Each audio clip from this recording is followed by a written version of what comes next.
Old Yeller, Chapter 15. It wasn't until dark came that I really began to get uneasy about Mama and Lisbeth. Then I could hardly stand it because they hadn't come home. I knew in my own mind why they hadn't. It had been late when they'd started out. They'd had a good long piece to go, and even with the wood handy, it took considerable time to drag up enough for the size fire they needed. And I couldn't think of any real danger to them. They weren't far enough away from the cabin to be lost, and if they were, Jumper knew the way home. Also, Jumper was gentle. There wasn't much chance that he'd scare and throw them off. On top of all that, they had Old Yeller along. Old Yeller might be pretty weak and crippled yet, but he'd protect them from just about anything that might come their way. Still, I was uneasy. I couldn't help having the feeling that something was wrong. I'd have gone to see about them if it hadn't been for little Arliss. It was past his supper time. He was getting hungry and sleepy and fussy. I took him and the speckled pup inside the kitchen and lit a candle. I settled them on the floor and gave them each a bowl of sweet milk into which I'd crumbled cold cornbread. In a little bit both were eating out of the same bowl. Little Arliss knew better than that, and I ought to have paddled him for doing it. But I didn't. I didn't say a word. I was too worried. I'd just about made my mind to put little Arliss and the pup to bed and go look for Mama and Lisbeth when I heard a sound that took me to the door in a hurry. It was the sound of dogs fighting. The sound came from way out there in the dark, but the minute I stepped outside, I could tell that the fight was moving toward the cabin. Also, I recognized the voice of Old Yeller. It was the sort of raging yell he'd let out when he was in a fight to the finish. It was the same savage roaring and snarling and squalling that he'd done the day he fought the killer hogs off me. The sound of it chilled my blood. I stood, rooted to the ground, trying to think of what it could be, what I ought to do. Then I heard Jumper snorting keenly and Mama call in a frightened voice, "Travis! Travis! Make a light, son, and get your gun, and hurry!" I came alive then. I hollered back at her to let her know that I'd heard. I ran back into the cabin and got my gun. I couldn't think at first what would make the sort of light that I needed. Then I recollected a clump of bear grass that Mama had recently grubbed out where she wanted to start a new fall garden. Bear grass has an oily sap that makes it burn bright and fierce for a long time. A pile of it burning would make a big light. I ran and snatched up 4 bunches of the half-dried bear grass. The sharp ends of the stiff blades stabbed and stung my arms and chest as I grabbed them up, but I had no time to bother about that. I ran and dumped the bunches in a pile on the bare ground outside the yard fence, then hurried to bring a live coal from the fireplace to start them burning. I fanned fast with my hat. The bear grass blades started smoking, giving off their foul smell. A little flame started, flickered, and wavered for a moment, then bloomed suddenly and leaped high with a roar. I jumped back, gun held ready, and caught my first glimpse of the screaming, howling battle that came wheeling into the circle of light. It was Old Yeller, all right, tangled with some animal as big and savage as he was. Mama called from outside the light's rim, "Careful, son, and take close aim. It's a big lofer wolf gone mad." My heart nearly quit on me. There weren't many of the gray lofer wolves in our part of the country, but I knew about them. They were big and savage enough to hamstring a horse or drag down a full-grown cow, and here was Old Yeller, weak and crippled, trying to fight a mad one. I brought up my gun, then held fire while I hollered at Mama. "Y'all get in the cabin!" I yelled. "I'm scared to shoot till I know you're out of the line of fire." I heard Mama whacking Jumper with a stick to make him go.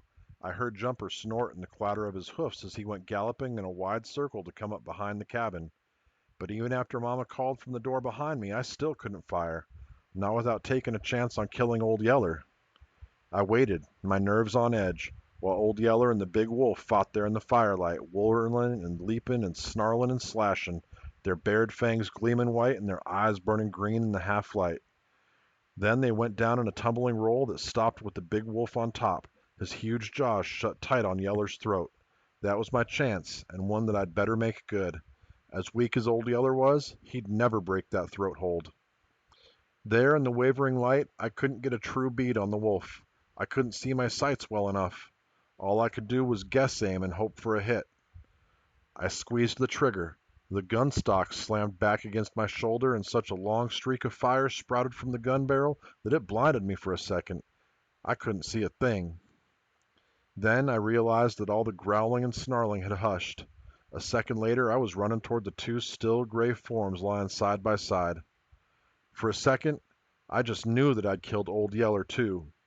Then, about the time I bent over him, he heaved a big sort of sigh and struggled up to start licking my hands and wagging that stub tail.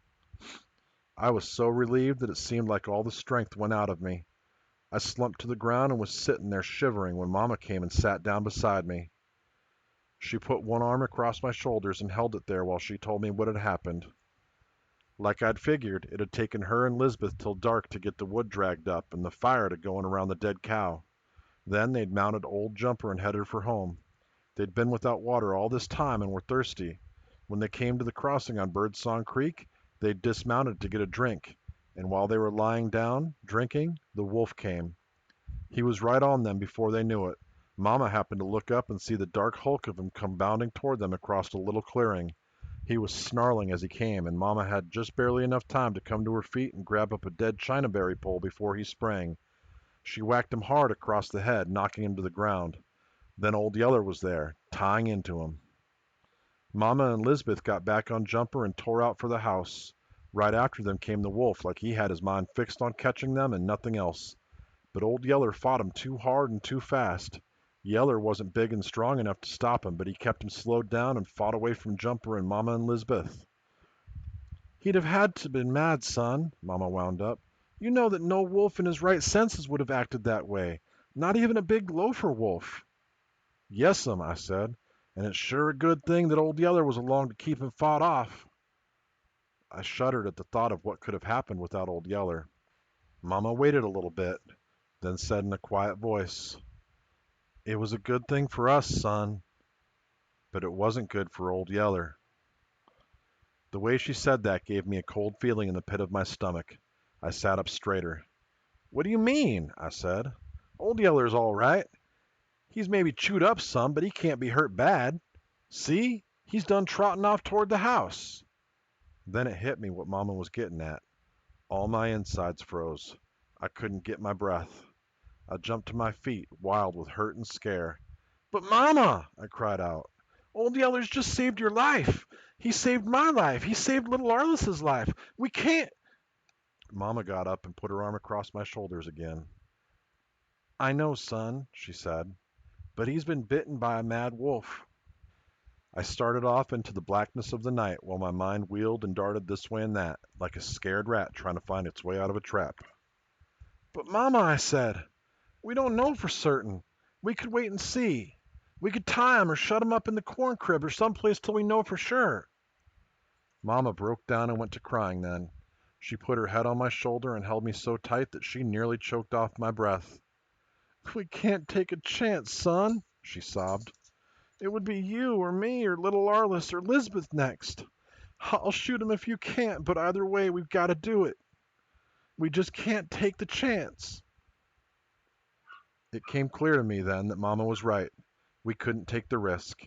And from everything I had heard, I knew that there was very little chance of Old Yeller's escaping the sickness. It was going to kill something inside of me to do it, but I knew then that I had to shoot my big yeller dog. Once I knew for sure I had to do it, I don't think I really felt anything. I was just numb all over, like a dead man walking. Quickly, I left Mama and went to stand in the light of the burning bear grass. I reloaded my gun and called Old Yeller back from the house. I stuck the muzzle of the gun against his head and pulled the trigger.